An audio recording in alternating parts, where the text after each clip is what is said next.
Trudeau, the Canadian Prime Minister, he's had, of course, a meeting with Prime Minister Modi, and this is what he's come out and said. Let me quote this.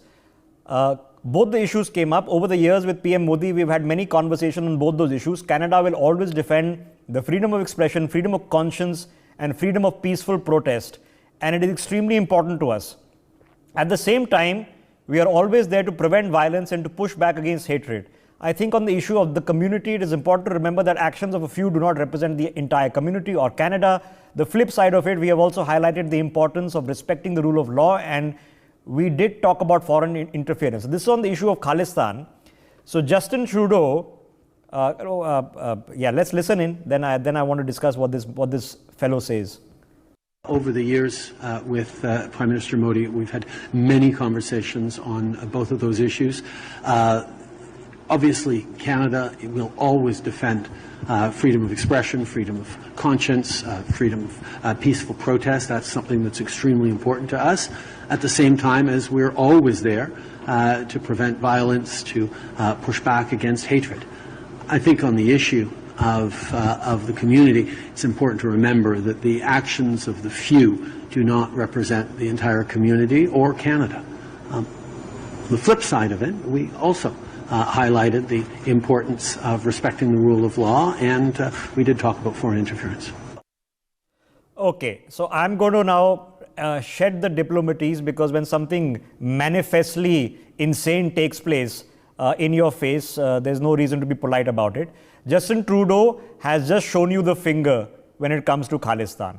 This man has just come after imposing an emergency in his country to crack down on the freedom of expression and the right to peaceful protest, and has just talked about the freedom of expression and the rule of law and the right to protest.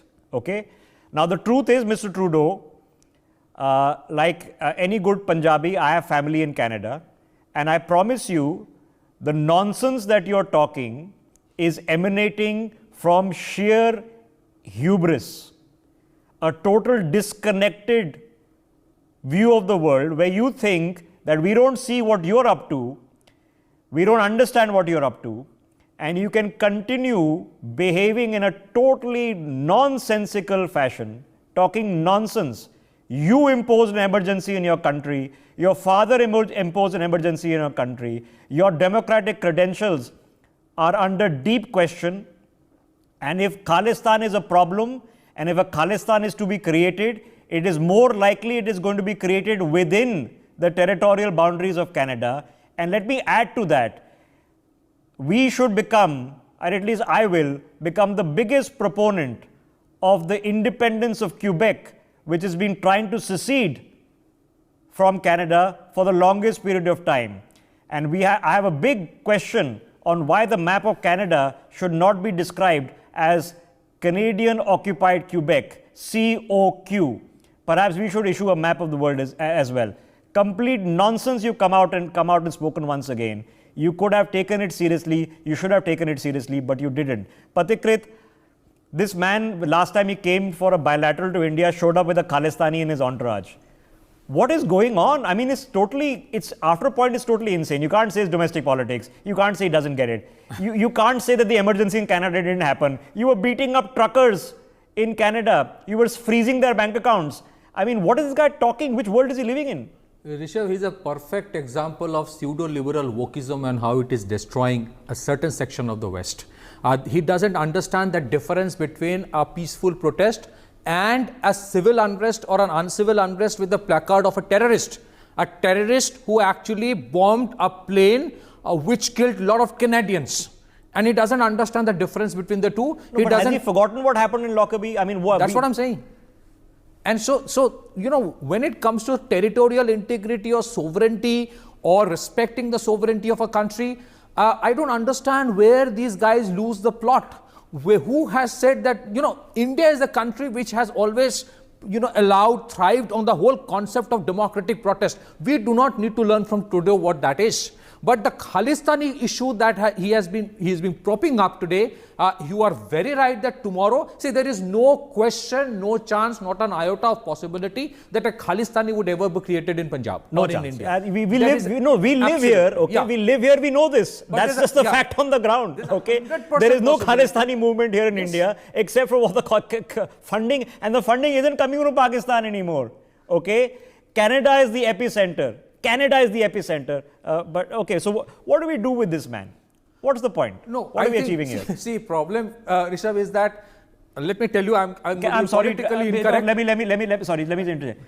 Justin Trudeau, and to the people living in Canada, including the very large Indian diaspora and the far greater Indian diaspora from my community, the Punjabis, that they're trying to seduce to come to Canada by making it, by putting it all on a silver platter, that please come and take away permanent residency for free. Mr. Trudeau, there is a reason that we are having bilateral meetings with everybody else and not with you, okay?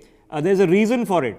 And stop inviting Indians to come and live in Canada, because eventually they will stop, because they don't want to live in Khalistan, because there is no Khalistan in India. It's absolutely insane. I mean, it just infuriates you, this person who last time came and he was singing and dancing and making a joke of himself, dressed in all sorts of costumes, that this guy who just imposed an emergency. Pratik, what is he smoking? No, that is a very big question. And secondly, your previous question, Rishabh, Canada as a country, with all due respect, is so insignificant that you can't even, penalize them in any way. We don't have any trade with them.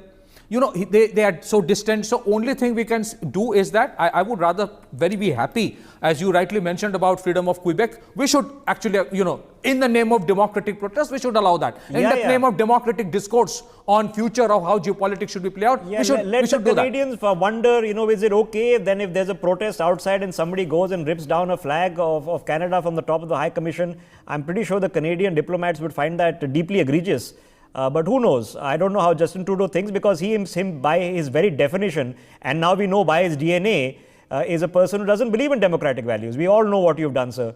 And just because your American friends didn't haul you through hot coals over it. Imagine if Narendra Modi had imposed an emergency in India even for 2 weeks to quash some agricultural protest. Even for 2 hours. Imagine if that had happened. What would the world response be? And just because you got away with Justin Trudeau, you won't get away with us. I'm sorry, this just got my goat. Ambassador Mukherjee, he has come to Indian soil knowing full well that there are exponents in his country who are waging war against the Indian state, and he's accused us of foreign interference.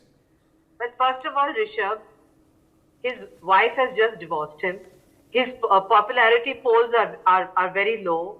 The chances are he is not going to be Prime Minister for long.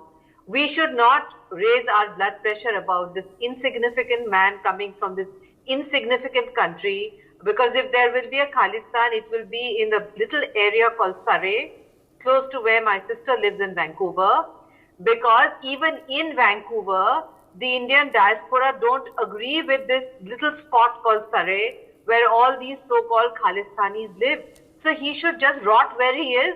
We should prop up Quebec, and we should just ignore him. We should not waste any time, Rishabh. We should not raise our BP about him. We should feel sorry that his wife has divorced him.